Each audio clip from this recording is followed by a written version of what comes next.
Hey, this is Antonio. Welcome back to my channel. Who's ready for some fighting words? In this video, I want to do a fight recap for Canelo Alvarez versus Dmitry Bivol.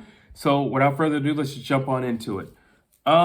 First and foremost, what's the first thing we noticed in this fight? The size difference. Bivol was a lot bigger than Canelo Alvarez, and I don't want to say it was the catalyst to maybe this is not going to go your way tonight, buddy, but that size difference was huge, and you can tell because Bivol didn't seem too impressed with Canelo's shots. One of the things I was very impressed with and shocked about was the speed advantage that Bivol had over Canelo Alvarez. I wasn't expecting that. Normally, the smaller guy moves up in weight, and he really only has one tactical advantage over the bigger guy. I mean, outside of skill, depending on, which ones are more skilled. But physically, there's typically only one thing that he's going to have over that bigger guy, and that's speed. He didn't have that. So you don't have the tactical advantage because if we want to compare who's got more experience, I'm going to give it to Bivol. You don't have the power advantage because he's a much larger guy than you. And shockingly, now you don't have the speed advantage. So again, it was like early signs. This may not go your way tonight. And surely enough, it didn't. And listen, I got to start off with that jab of Bivol. It was fierce. It was, it was something else. It was fast, constantly popping it out, and giving Canelo something to think about. By the fifth round, Canelo's like, he don't want to give that jab anymore. And I gotta, not only was the jab like a very effective weapon, in which case I said it would in my fight breakdown. By the way, go back and look at my fight breakdown for Dmitry Bivol, and basically I want to believe that he saw my fight breakdown. But it kind of looks like, he played it out to a T. So shout out to the fight breakdown. But that jab was something else. It's funny because there were like some jabs that he would put a lot of mustard on. Then there were some jabs that he didn't. So again, it kept Canelo Alvarez guessing. And because you're not putting a whole lot on that jab, it's going to be faster. But man, when he loaded up with him, I mean, there was a few jabs. He like tripled up on some jabs and he would catch Canelo. I'm like, dude, what are you doing? One thing I will say about Canelo Alvarez was, I said in my fight breakdown for Canelo, he was going to have to start earlier than when he typically starts because he's typically a slow starter. And, I understand he's gathering information for later rounds, but with this, I knew he couldn't afford to do that with Bivol. I knew he couldn't afford to do it with Bivol. He's been fighting older guys and things like that, or the really big guys that were older guys. But I knew he wasn't going to get away with that with Bivol. What else am I going to say? So there's one really cool thing that I liked that Bivol was doing tactically was really sick. So he would jab, and then what he would do is he would lead the lead hand out, and Canelo would get out of range. Bivol would just kind of push him back in range with that lead arm. Why? Because he was bigger and he was stronger. That's why he could get away with that. And Canelo went right back in place, and Bivol would jab him again. Bivol would jab him all over again. Then he would just let his hands go. It was interesting when you talk about the contrast of fight styles. So you have Canelo Alvarez with the body shots and the hooks, and then you have Bivol with all straight punches. And another thing that I kind of figured was going to happen was going to be the accuracy of Dmitry Bivol.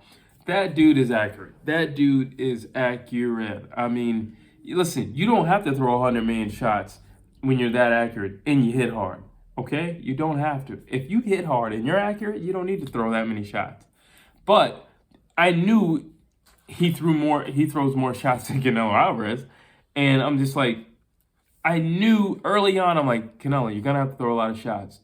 He did start earlier than what he typically does. So kudos to Canelo for that. And, he tried his walking down thing. But I think one of the things about Bivol was he wasn't impressed with Canelo to begin with. He said in one of his interviews, he's like, he's good, but it's not like he's like King Kong or something like that. Like, he's very beatable. He's just a man. And having that perspective on Canelo, he wasn't mesmerized by Canelo. A lot of times, like Caleb Plant, like Billy Joe Saunders, they just fought out of character. Like literally, they were fighting out of character. But then you have Dmitry Bivol. He didn't fight out of character. That's literally how he fights. You know, he fights everybody like that. Okay, it wasn't like, oh, Canelo's in front of me, let me try this tonight. No, he didn't do that.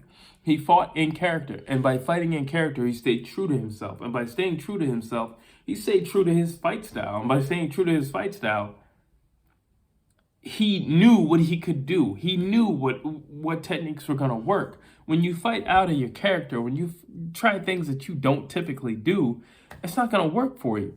Listen, it's one thing if you've been training this and you've been drilling and drilling and drilling, but it's something else if you're just like, oh, I'm just doing it tonight because, you know, I'm under the big lights. That's not going to cut it. And it didn't cut it with last night. You know, it didn't cut it. And he didn't have to do that. He fought in character. That's literally how he fights. He used a lot of straight punches. And he did go to the body of Canelo Alvarez. I don't feel like he went to the body as much as he possibly could have, because I honestly feel like Dmitry Bivol could have hit Canelo even more than what he did. But, you know, I think he just wanted a clean fight. You know, like, listen, if I don't have to have a war tonight, I'm winning. I don't need a war. Like, why do I need a war? You know, like, I think Canelo was coming in thinking he was going to get Canelo versus Triple G, you know, won the first fight, and Dmitry Bivol's like, no, I'm not giving you that. I don't need to give you that. I'm a clean, sharp boxer. I don't need to give you that. I could give you a street fight, but if I don't need to, and if I could just beat you tactically, if I, you know, use my skills and use my boxing ability and my ring IQ, I don't see any reason why I need to. And he didn't. And he didn't. You know, he was very smart with a lot of things that he was doing. Even when Canelo managed to get to the inside, which is like by round 8. But even though he managed to get to the inside, it still didn't work. Because Canelo, number one, Bivol just used a high guard. And it was all arm shots, you know, that Canelo was catching him with. And then when he did go to the body, Bivol didn't move. He didn't even budge. Listen, you know, Bivol's of lighter complexion. If it was hurting him, you would at least see like a red spot around him or something like that. You didn't see any soreness on Dmitry Bivol because he's a much bigger dude. He's a lot more dense. His bone structure is thicker and bigger. So it didn't really do anything. And then on top of that, Canelo wasn't throwing 5 punch combinations. He was throwing 3 punch combinations. You know, so like it wasn't doing anything. And Bivol's like, well, I'm not going to jeopardize my position for your little 2-3 punch combination. I'll stand right here and take it. You know, because I am bigger than you. I'll stand right here and take it. And then when Canelo would try to back out after throwing his little combination, because Canelo likes to do this, and he'll go to the body and he'll pull back out, Bivol would pop him every time. I mean, like literally, it was on clockwork. Soon as Canelo would finish his little attack to the body, he'd pull out and Bivol would clock him for it every single time. And it worked, you know, and by round 8, Canelo was very frustrated, you know, like even when he got to the round, you know, even when he got to the ropes, Canelo's like, yeah, come on. Now, typically Canelo does that and it works. And these idiots run on in, you know, and that's where Canelo does his mojo. And then they start getting frustrated because they can't hit him. And Bivol flipped the script on him. And he's like, no, you, come on. And it reminded me of a UFC fight. So Anderson Silva, you know, the Spider, he had this thing where he would go to the cage and he would tell people to come on. And, you know, people would punch at him, kick at him. And he would just slip everything. But what that does is it takes your confidence away. And it makes you hesitant to throw punches. That's what that does. Psychologically, it will mess you up in the moment. Let's say if you are catching him and then he tries that, it messes you up in a moment. So then he tried that with Israel Adesanya, the style bender. And he tried it with him. Israel watched Anderson Silva for many years. So when he did that, got to the cage and was like this, hey, come on over. Israel's like, you come to me. So he threw the monkey wrench in there. Anderson had to walk off the cage. Same thing with Canelo Alvarez and Dmitry Bivol. Canelo's like, yeah, come on. Bivol's like, you do know I'm winning, right? You need to come on. I'm going to stand right here. You need to get off that ring and you need to come on because I'm winning. And if you don't do anything, that's another round for me. You need to come on. And you can see the frustration on Canelo's face as he walks off the ring. It worked. Reverse psychology played him back. He threw it right back in his face. You come on. And, then Canelo gets tired, which, listen, that's not naturally your weight. He gets tired and it's visible. His arms are down. It's visible. Overall, this is a really good fight. I don't feel like Canelo needs to fight Bivol again. Pride is going to make him do it, and he was saying, he won the fight. And, I'm like, dude, you didn't win this fight. If you didn't win this fight, I don't know how he was under the impression he won the fight. And I would like to think that his corner people were being honest with him every time he would go back to the corner, but I guess they weren't.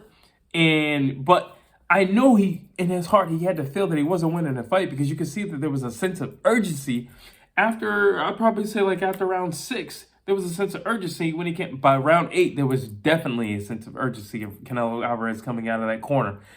So you can't say you think you won the fight. It's amazing how, I don't want to believe he's that guy.